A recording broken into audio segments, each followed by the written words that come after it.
आप तमाम साथियों, आज का ये प्रोग्राम ये शहर में सियासी तब्दीली की इब्तिदा करेगा, ऐसी उम्मीद के साथ मैं यहाँ तकरीर करने खड़ी हूँ।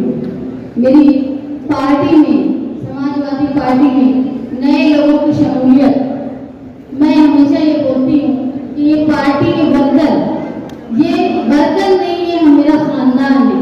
मेरे बाप की कमी, मेरे भाई की कमी और मेरे दूसरे घर के रिश्तेदार की कमी पूरी करने का काम ये वर्कर हमेशा से करता आया है। अब एक चीज और बढ़ गई है, समाजवादी पार्टी के साथ में बढ़ने से और रिश्ते बढ़ते गए। मैं अगर यहाँ किसी का नाम लेने में कोई मेहनत करके जुलूस लेकर यहाँ आया है और उसका नाम लेने में अगर भूल हो गई होगी तो मैं पार्टी की सदर होने के नाते आपसे माफी मांगती हूँ। और अगर घर के अफराद से छोटी बड़ी गलतियां होती होंगी तो उसको नजरअंदाज करके माफ करने का काम बड़े दिल वालों का होता है। और आप और मालेगांव शहर हमेशा से बड़े दिल वालों का है। जब कोविड का मामला आया तो लोग बोलते थे कि भूखे मरेंगे, तो हम लोग ये समझते थे कि मालेगांव में कुछ भी हो सकता है, लेकिन कोई भूखा नहीं मर सकता, क्योंकि मालेगांव शहर एक ऐसे शहर है जो लोगों को संभालता है, बिना किसी जात, बिना किसी बिरादरी, बिना किसी पहचान के, ना इलाके का कोई इतिहास किया। ये शहर के सीने में हिंदुस्तान के दूसरे हिस्से के आए हुए लोगों को अपनी जगह दी, अपने दिल में जगह दी। मराठवाड़े से आए हुए लोग, यूपी से आए हुए लोग, चाहे खानदेश से आए हुए लोगों को मालेगांव शहर में जगह दी। और मैं यही उम्मीद करती हूँ कि जिस तरह मालेगांव शहर ने दूसरे शहरों के, दूसरे गांव के लोगों को जगह दी, उसी तरह भले ही मैं जिस्मानी तौर पे कमजोर हूँ, लेकिन आप मेरी ताकत हो। आपने जिस तरह हिंदुस्तान के दूसरे इलाके के लोगों को जगह दी, बसाया, बनाया, इसी तरह आप मुझको सहारा देके आप मालेगांव शहर की नई तस्वीर बनाने में मददगार साबित होंगे, ये उम्मीद करती हूँ।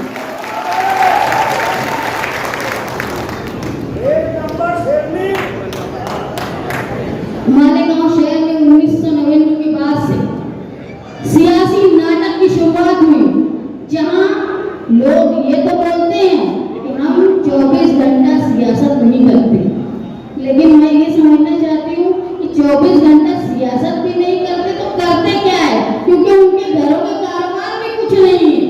वो खाते क्या है, कमाते क्या है, कारोबार भी नहीं करते, 24 घंटा सियासत भी नहीं करते। मैं शहर से सवाल करना चाहती हूँ कि देख लो उनके कारोबार कैसे, उनकी कफालत होती है, कहाँ से कमाई आती है। ये शहर अपने दिमाग में सोच ले कि कहाँ से, भले ही कोई छुपा चोर हो, कोई दिखता चोर हो, लेकिन मालेगांव शहर में आप ये बता दो कि कारोबार उनका क्या है और कौन हलाल कारोबार करता है और अपने घर की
स्कीम मालेगांव में देते, न मालेगांव में कोई फंड देते। ऐसा क्या देते जिससे मोहब्बत जाहिर हो जाती है, मेरी समझ में नहीं आती। मालेगांव शहर में माजी में 12 नवंबर का वाकया पेश आया।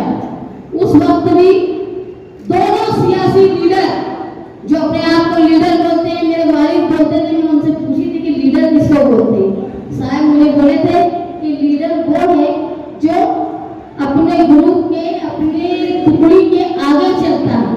आगे चलने का मतलब ये होता है कि आने वाला हमला, तूफान, मुसीबत, उसको सबसे पहले झेलने का काम लीडर करता है। लेकिन माजी में आपने देख लिए होंगे जिन्होंने प्रोग्राम रखा वही लीडर पुलिस के आने के वक्त वर्कर को छोड़कर भाग गए। ये लीडर नहीं है, ये लीडर नहीं है, ये तुम्हारा इस्तेसाल करने वाले लोग। मैं आप लोगों से ये वादा करती हूँ कि मालेगांव शहर को ना मजहब के नाम पर खेलने वाला आदमी चाहिए, ना गुंडागर्दी और बिरादरी के नाम से नोचने वाला आदमी चाहिए। यहाँ चाहिए प्योर सियासी आदमी, वो सियासी आदमी जो समझ सकता है तुम्हारे लिए जो हुकूमत पॉलिसी बनाती है, तो सियासी आदमी को ये शऊर होना चाहिए कि उसने समझना चाहिए पॉलिसी तुम्हारे लिए फायदेमंद है कि नहीं।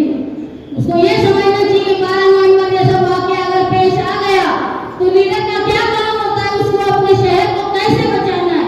अगर गढ़ यात्रा का मामला आया, लोग मशरिक से मगरिब की तरफ जाने की बजाय मगरिब से मशरिक की तरफ जा रहे हैं फसाद करने के लिए, और लोगों के कारोबार दुकानों पर पत्थर मार रहे हैं। तो उस वक्त लीडर को ये अक्ल और शऊर चाहिए कि वो मुकाबला करे, पुलिस पर इतना दबाव डाले। ये नहीं कि पुलिस के पास खड़े होकर साहब तुम जो बोल रहे हो वो सही है, ये बोलने वाला लीडर नहीं। माजी में तुमने साथी निहाल अहमद को देखा है, वो ऐसे लीडर थे कि जिनके सामने किसी की ताकत नहीं थी बोलने की। ऐवान में जब साथी निहाल अहमद बोलते थे तो मिनिस्टर की, चीफ मिनिस्टर की उनको जवाब देने की ताकत नहीं थी। मैं आप लोगों से बहुत ज्यादा नहीं बोलना चाहूंगी, सब आसिफ भाई को सुनने आए हैं, मैं समझ रही हूँ। मैं आप लोगों से ये वादा करती हूँ कि पिछले माजी 25 साल में जो मालेगांव शहर का सियासी बहरान हुआ, मालेगांव शहर का जो मजहबी बहरान हुआ, मजहबी बहरान इसलिए हुआ कि रमजान के महीने में जब तुम्हारे यहाँ, तुम्हारी मस्जिदों के सामने डीजे चलाया जा रहा था, तो कोई ताकत नहीं थी उनको रोकने वाली, बल्कि ये बोला जा रहा था कि मस्जिद हद से काम लो। ये हमारा मजहबी बहरान हुआ। हुजूर की शान की गुस्ताखी के खिलाफ जब लोग जमा हुए तो उनको झूठे केस में फंसा के 11 महीने जेल में रखा गया। यहाँ आज मौजूद है कई लोग जो जेल में थे। ये हमारा मजहबी बहरान हुआ। और जो हमारे यहाँ का फंड, हमारे यहाँ का टैक्स, हमारे यहाँ मशरकी हिस्से में इस्तेमाल होने के बजाय मालेगांव शहर रोड, गटर और पानी, साफ पानी के लिए परेशान है। और मालेगांव शहर का दूसरा हिस्सा सुशोभीकरण, यानी वहां पे खूबसूरती का काम हो रहा है।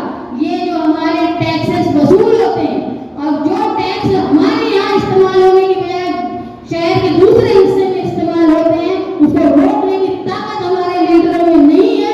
ये बुजदिली का जवाब हमको आने वाले इलेक्शन में देना है। मैं आपसे ये वादा करती हूँ कि मालेगांव शहर में अगर आपने हमारे पार्टी के नुमाइंदे को चुनकर दिया तो मैं आपसे ये वादा करती हूँ कि आने वाले वक्त में मालेगांव शहर में तालीम के लिए बेहतर इंतजाम होगा। तालीम को सस्ती करने के लिए, खवातीन के रोजगार के लिए मैं कोशिश करूंगी, खवातीन के तहफ्फुज़ के लिए कोशिश करूंगी। मालेगांव शहर में मर्द जो पढ़े लिखे हैं, रोजगार के लिए परेशान हैं, उनके लिए कोशिश करूंगी। मालेगांव शहर में जो सनत हमारी रीढ़ की हड्डी है, पावर लूम, वो परेशान है क्योंकि हमारे खिलाफ जो पॉलिसीज बनती है उसके लिए बोलने वाला हमारा कोई रहनुमा ऐवान में नहीं है। हम देर से आसिफ भाई के साथ हम लोग शामिल हुए, लेकिन मालेगांव शहर का नुमाइंदा तुम्हारे लिए पॉलिसी बनाने में, तुम्हारी पावर कंपनी की गुंडागर्दी के खिलाफ, तुम्हारे जो सूद के दाम में बार बार उतार चढ़ाव आता है वो, और जो व्यापारी सिंडिकेट बनाकर